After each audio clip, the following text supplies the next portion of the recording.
दोस्तों, आज की इस वीडियो के माध्यम से हम आपको कुछ ऐसे तरीके बताएंगे जिनसे आप धोखा खाने से खुद को बचा सकते हैं। भावनात्मक रूप से कमजोर आदमी का लोग हमेशा फायदा उठाते रहते हैं। जो भी इंसान नर्म दिल का होता है, यानी कि भावनात्मक रूप से करुणान होता है, वह अपनी करुणा बस दूसरों की सहायता तो कर देता है, लेकिन बदले में उसे हमेशा धोखा ही मिलता है। तो क्या एक इंसान को भावनात्मक नहीं होना चाहिए? क्या उसे दूसरों पर भरोसा नहीं करना चाहिए? दूसरों की सहायता नहीं करनी चाहिए? क्या करुणावान और संवेदनशील होना गुनाह है? कोई गलती है? कोई संवेदनशील आदमी दिल का बहुत अच्छा होता है। आइए जानते हैं इस कहानी के माध्यम से। उससे पहले अगर आप भी भगवान बुद्ध को दिल से मानते हैं और उनके सच्चे भक्त हैं, तो कहानी को पूरा सुने और कमेंट बॉक्स में नमो बुद्धाय अवश्य लिखें। एक बार एक युवक जंगल के वृक्ष पर मुक्के मार रहा था। वह बहुत जोर जोर से मुक्के मार रहा था। वह अपने मन का गुस्सा निकालने की कोशिश कर रहा था। शायद उसको किसी ने धोखा दिया था, या फिर उसके साथ बहुत बुरा हुआ था, जिससे वह बहुत ज्यादा परेशान था। उसे कहीं भी शांति नहीं मिल रही थी। वह लगातार उस वृक्ष पर मुक्का मार रहा था, जिससे उसकी उंगलियां लहूलुहान हो चुकी थीं। उसी जंगल में एक शीतल पानी का झरना था। वहां पर एक बौद्ध भिक्षु रोज संध्या के समय स्नान करने आया करते थे। यह उनका नित्य का नियम था। आज जब वह इस रास्ते से स्नान करने के लिए उस जंगल में आए, तो उन्होंने देखा कि युवक जोर जोर से चीख रहा था और रो रहा था और लगातार उस वृक्ष पर मुक्के मारे जा रहा था। उस युवक के आसपास कोई मौजूद नहीं था। इससे उस भिक्षु को उस युवक की चिंता होने लगी। उसने सोचा कि अगर मैं इसे ऐसे ही अनदेखा करके चला जाऊं, तो कहीं यह आत्महत्या ना कर ले। ऐसे विचार आने के बाद भी वह कुछ नहीं बोले। वह लगातार उस युवक की तरफ देखे जा रहा थे। कुछ देर तक तो उस युवक ने उस भिक्षु को नजरअंदाज किया, लेकिन कुछ देर बाद उसे अजीब सा लगने लगा। उसने सोचा, ना तो यह मुझे रोक रहा है और ना ही कुछ कह रहा है। यह तो बस मुझे देखे जा रहा है। इसका क्या मतलब है? बहुत अजीब आदमी है। ऐसे ही विचार उस युवक के मन में उठने लगे। जब कुछ देर बाद भी वह भिक्षु कुछ नहीं बोला, तो युवक ने अचानक से उस भिक्षु से पूछा कि महाशय, आप अपने रास्ते क्यों नहीं चले जाते? आपको क्या मतलब? आप यहाँ रुककर मुझे देख क्यों रहे हैं? भिक्षु ने बहुत शांत स्वर में कहा कि मैं तुम्हें रोक नहीं रहा हूँ, तुमसे कुछ कह नहीं रहा हूँ, तो मुझसे तुम्हें क्या परेशानी है? मेरी तरह ही यह वृक्ष, पौधे और पक्षी, ये सब तुम्हें तो देख ही रहे हैं। जब इनसे तुम्हें कोई परेशानी नहीं है, तो मुझसे क्यों परेशानी है? यह सुनकर और युवक जोर से चीख कर बोला, मुझे सबसे परेशानी है। मैं सबसे नफरत करता हूँ। यहाँ पर सब धोखेबाज गद्दार लोग रहते हैं। कोई किसी का नहीं होता इस दुनिया में। इस तरह बोलते बोलते वह फूट फूट कर रोने लगा और रोए जा रहा था और भिक्षु उसे देखे जा रहा था। वह भिक्षु उसे चुप कराने की कोशिश भी नहीं कर रहा था। यह बात तो उस युवक को और ज्यादा अजीब लगी। अब रोना बंद करके उस युवक ने सीधे होकर उस भिक्षु से कहा, आप बहुत अजीब आदमी हैं। आपके सामने कोई इंसान रो रहा और आप उसे चुप भी नहीं करा सकते। आपके मन में बिल्कुल भी संवेदना नहीं है। बहुत अजीब और कठोर हृदय वाले साधु हैं। आपको अपने साधु होने पर खेद होना चाहिए। और ऐसे ही ना जाने क्या क्या जली कटी बातें वह युवक उस भिक्षु को सुनाने लगा। कुछ देर बाद जब युवक का गुस्सा निकल चुका, तब भिक्षु ने बहुत ही शांत स्वर में कहा कि आज मैं तुम्हें कंधा दे सकता हूँ, तुम्हारे आंसू भी पहुंच सकता हूँ, लेकिन इससे तुम्हारी समस्या का समाधान नहीं होगा। कुछ देर के लिए तुम्हारा मन शांत हो जाएगा, उसके बाद फिर वही जिंदगी, वही लोग जो तुम्हें आज कंधा देने के लिए भी तुम्हारे पास नहीं है। फिर से तुम उसी जिंदगी में लौट जाओगे। कोई तुम्हें धोखा देगा, कोई तुम्हारा फायदा उठाए और तुम अपने मन को ऐसे ही तकलीफ पहुंचाते रहोगे। तो आंसू पोंछने की बजाय तुम्हें मुझसे कुछ ज्ञान की बातें जान लेना चाहिए, जिससे तुम्हें जीवन में कोई भी धोखा ना दे सके, तुम्हारी अच्छाई का कोई भी फायदा ना उठा सके। याद रखना, आंसू पोंछने वाले तो तुम्हें बहुत मिल जाएंगे, लेकिन ध्यान और सही समझ देने वाला कभी कभी कोई इंसान मिलता है। भिक्षु ने उसे बताया कि मैं पास ही के झरने में स्नान करने के लिए जा रहा हूँ। बहुत ही शीतल पानी है वहां का। अगर तुम चाहो तो तुम भी मेरे साथ जा सकते हो। यहाँ पर अकेले परेशान होने से अच्छा है कि तुम झरने के शीतल पानी में स्नान करो, जिससे तुम्हारा दिमाग, मन, मस्तिष्क और तुम्हारा शरीर सब कुछ पवित्र हो जाएगा। यह सुनकर वह युवक उस भिक्षु के पीछे पीछे हो लिया। जंगल के बीचों बीच रास्ता झरने की तरफ जाता था। जंगल में सन्नाटा छाया हुआ था। उनके पैरों तले सूखे पत्तों की चरमरा की आवाज पूरे जंगल में गूंज रही थी। आज पूर्णिमा की रात थी और आसमान में चांद अपनी उजली रोशनी उस जंगल में फेंक रहा था। उस रोशनी में दोनों उस झरने की तरफ चले जा रहे थे। रास्ते में चलते चलते उस युवक ने उस भिक्षु से कहा कि महात्मा, आपकी जिंदगी मस्त है, आपको किसी चीज की कोई परेशानी नहीं है। आपको पता है कि दुनिया में कैसे कैसे लोग रहते हैं, कितने धोखेबाज, कितने मक्कार, और सबसे महत्वपूर्ण बात, अपने लोग ही धोखा देते हैं जिनसे हम प्रेम करते हैं, जिनको हम अपना मानते हैं। जब उन्हीं से धोखा मिलता है तो कैसा महसूस होता है। कभी कभी तो लगता है कि भोले और दयालु लोगों के लिए ये दुनिया नहीं बनी है, ये धोखेबाज के लिए है, मक्कार के लिए है। वहीं यहाँ पर फलते फूलते हैं, वही आनंद से जीते हैं, और हमारे जैसे लोग जो दूसरों की सहायता करते हैं, दूसरों को अपना मानते हैं, वह हमेशा जीवन भर दुख में रहते हैं। यही जीवन की सत्यता है और यही संसार है जिसमें हमें रोज घुट घुट कर मरना होता है। गुरुदेव, आपने सही किया, ऐसी जिंदगी को त्याग दिया, पीछे रहने दिया। अब बस अपने में मस्त, किसी से कोई परेशानी नहीं है, किसी की कोई चिंता नहीं। मैं भी सोचता हूं कि मैं भी सन्यास ले लूं। यह सुनकर उस भिक्षु ने कहा कि तुम्हें क्या लगता है, सन्यासी जीवन बहुत आसान होता है। भिक्षु ने बहुत शांत स्वर में कहा कि तुम्हें तो 2 वक्त की रोटी तो शांति से मिल जाती है, हमें तो कभी कभी वह भी नसीब नहीं होती। अगर भिक्षा मिल जाती है तो हम खा लेते हैं, वरना हमें तो भूखा ही सोना पड़ी देता है। यही हमारा सन्यासी जीवन है।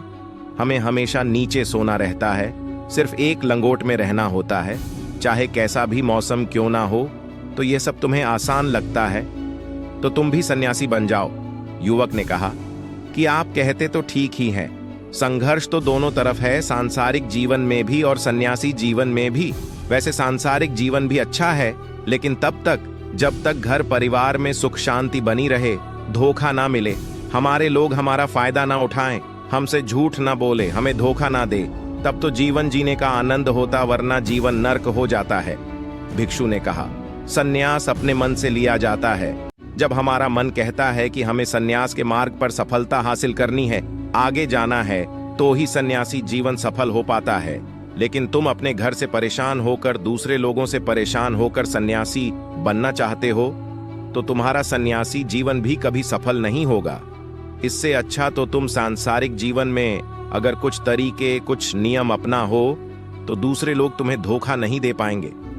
सबसे पहले तो ये समझो कि धोखा उन्हें ही मिलता है जो भावनात्मक रूप से कमजोर होते हैं, जिनका दिल जल्दी पिघल जाता है, जो दूसरों को दुख में नहीं देख पाते।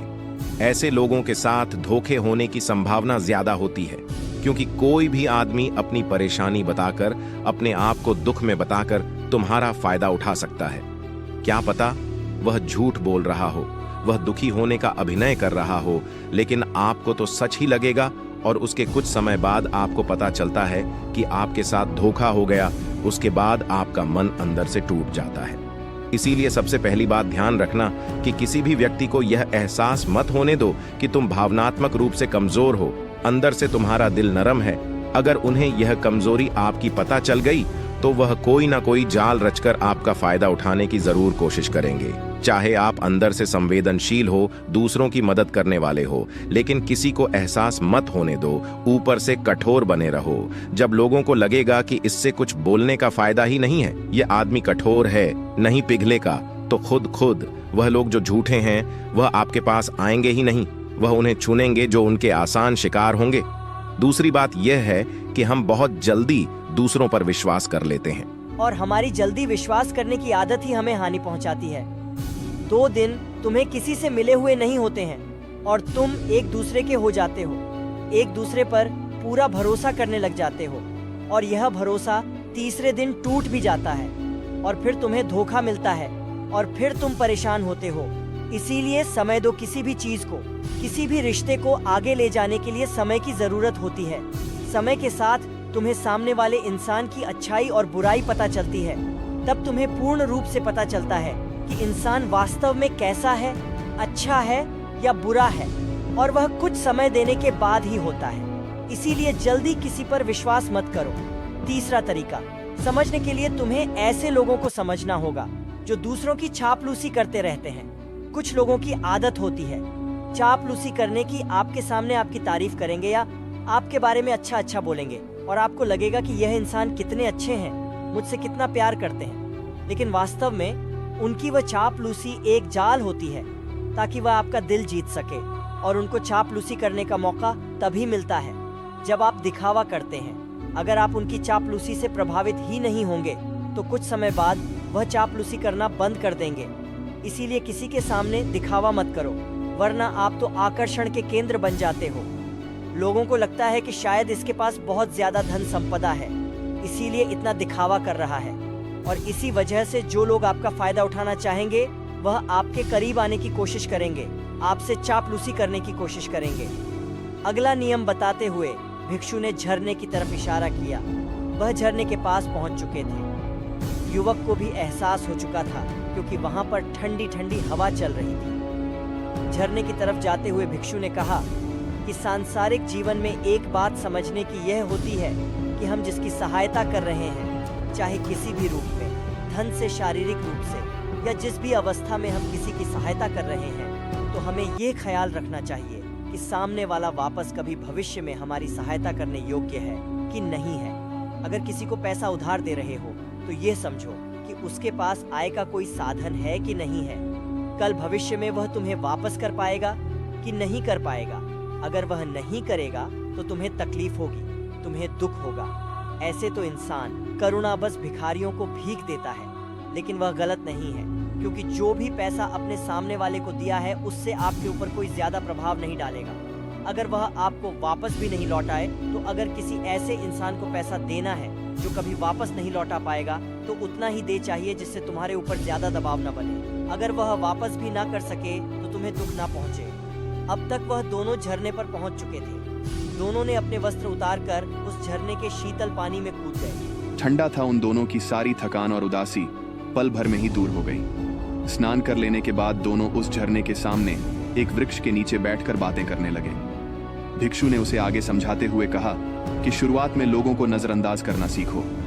जब तुम किसी को शुरुआत में नजरअंदाज करते हो तो जो भी लोग किसी लालच की वजह से तुम्हारे पास चिपक रहे थे उनकी छटनी हो जाएगी।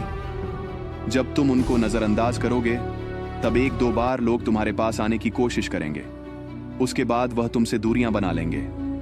और जो आदमी तुम्हारी इंसानियत, तुम्हारी अच्छाई देखकर तुम्हारे पास आएगा, वह नजरअंदाज करने के बावजूद भी तुम्हारे करीब ही बना रहेगा। और यही तो एक सच्चे इंसान की पहचान होती है। जो हमारे अपने होते हैं उनसे हम तकरार भी कर लेते हैं, कला भी कर लेते हैं, उसके बावजूद भी वह हमारी बातों का बुरा नहीं मानते हैं। चाहे कुछ ही समय के लिए वह हमसे नाराज रहे, लेकिन कुछ समय बाद फिर से हम एक हो जाते हैं।